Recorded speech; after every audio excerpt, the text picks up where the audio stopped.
Grâce à Internet, les passionnés de Lego peuvent partager leurs créations avec le monde entier. Salut Georges. Le Lego est un de mes hobbies, mais la création de vidéos pour YouTube, on peut considérer ça comme étant un hobby en soi aussi.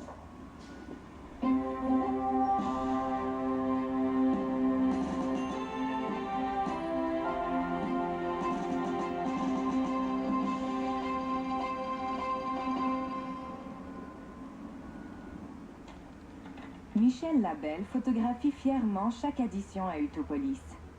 Il publie ensuite les photos sur son site web. J'utilisais la ville de Montréal comme background. Évidemment, c'est pris avec rien dans le background. Je veux pas voir d'arbres, je veux pas voir de fil électrique. Puis bon, évidemment, il n'y a rien qui vient confondre l'œil avec l'échelle de la pièce.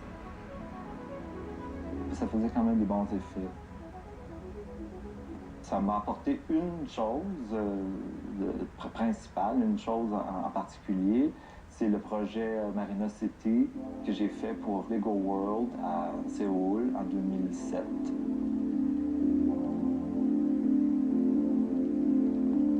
Un industriel coréen, un jour m'a appelé pour me dire « On fait une expo, t'es l'artiste invité, on prend tout ce que tu as de construit déjà, puis j'en veux le double. »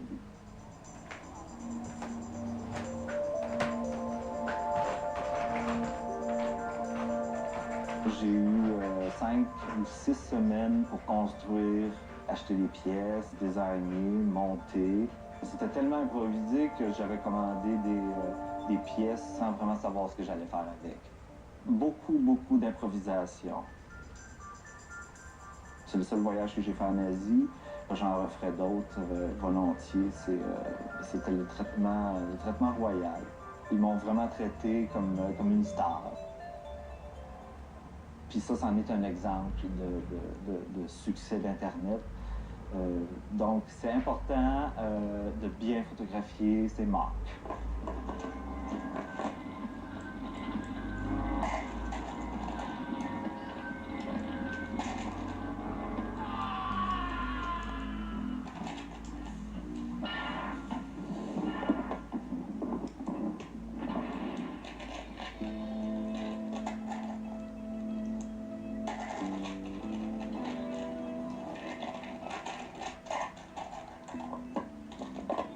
J'ai calculé chaque pièce, combien ça va m'en prendre. Puis là, écoute, des fois on parle de 10 000, 120 ou de quantité phénoménale. J'ai acheté un beau petit livre, facile à utiliser. Je l'utilise pour lister toutes mes pièces, toutes les couleurs, tout le type de pièces que j'avais besoin, quelle quantité à côté. Pour lui, je suis partie du 1 par 2 par 5 blanc. J'ai dit qui en a beaucoup à vendre. Mais là, j'avais un monsieur en Italie qui en avait 800 à vendre. Moi, j'en avais besoin de 3200. C'est comme s'il faudrait que je me dépêche à passer mes commandes avant qu'ils les vendent à quelqu'un d'autre. Fait que j'ai commandé dans plusieurs pays au monde pour pouvoir avoir assez de pièces pour le faire. J'ai vidé beaucoup de magasins. Oui, je veux tes 500, oui, je veux tes 2000.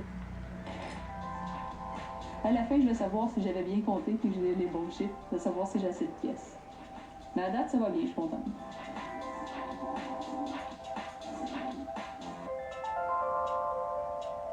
Les Lego ont beaucoup changé depuis 1932.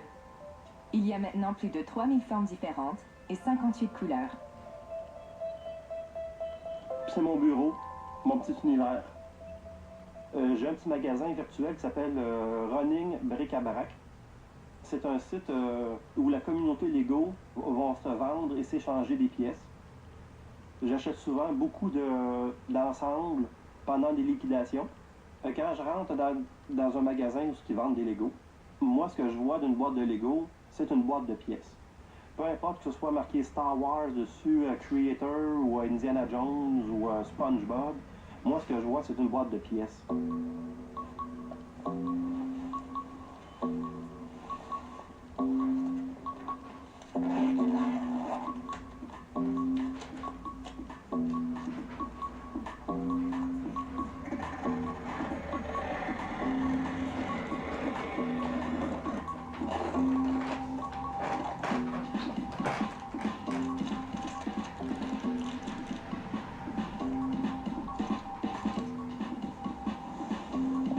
Est-ce qu'on pourrait gagner notre vie en vendant des briques Lego?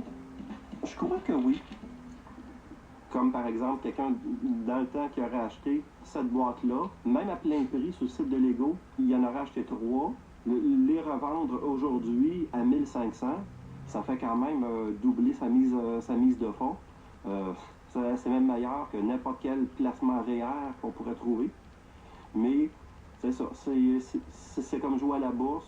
Est-ce qu'on achète la bonne boîte au bon moment, au bon prix? Et est-ce que celle-là va être revendable plus tard? Il faut être gambler pour essayer. Mais ça pourrait se faire.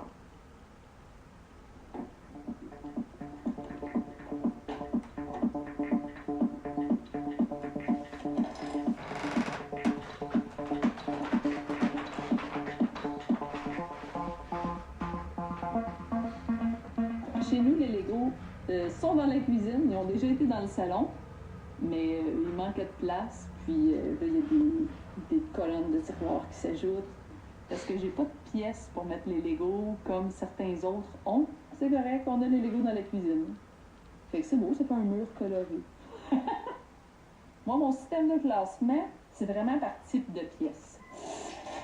J'ai ça ici dans des commodes qui appartenaient à mes grands-parents. Alors, j'ai classé mes Legos en ordre de couleur. Je pense que c'est le classement classique. Moi, j'aime pas ça classer par couleur. Parce que quand tu cherches une pièce en particulier, que c'est toutes de la même couleur, je trouve ça très long. Quand j'ai besoin d'une pièce, je dois fouiller dans mon Lego, le fameux bruit du Lego qu'on aime tant. Dans celui-ci, j'ai tout ce qui est engrenage. Mon Dieu, on pourrait faire une thèse sur comment ranger son Lego. Les pièces en angle vont aller dans ce tiroir-là. S'ils pouvaient ne rien avoir parce que tout est construit, ça serait l'idéal. Je suis pas sûr de savoir comment faire toutes les composantes nécessaires pour que mon Wall-E 5 soit une réussite. Je t'avais parlé là, que je suis en train de travailler sur une manette pour la contrôler. Ouais, ça va être ça. OK. Fait que là, j'ai un bras qui bouge comme ça, qui va permettre de monter ou descendre le bras. Et là, lorsqu'on pèse sur le bouton ici, la main devrait ouvrir pour faire des babayes. Ouais, ben, je pense que j'ai ça. C'est mon premier prototype. Ah! C'est un différent ressort, hein? Ouais, c'est deux. Non, mais c'est un design très simple, ça. J'aurais pas pensé à ça. Hey, tu l'ajouteras dans le Dropbox qu'on a créé pour tous les projets Wall-E qu'on travaille dessus. Puis je tenterai de les reproduire dans la manette bientôt. Ouais, tu vas voir, il y a des pièces, c'est pas plus que 30 pièces. Non, mais c'est parfait, ça. Good work!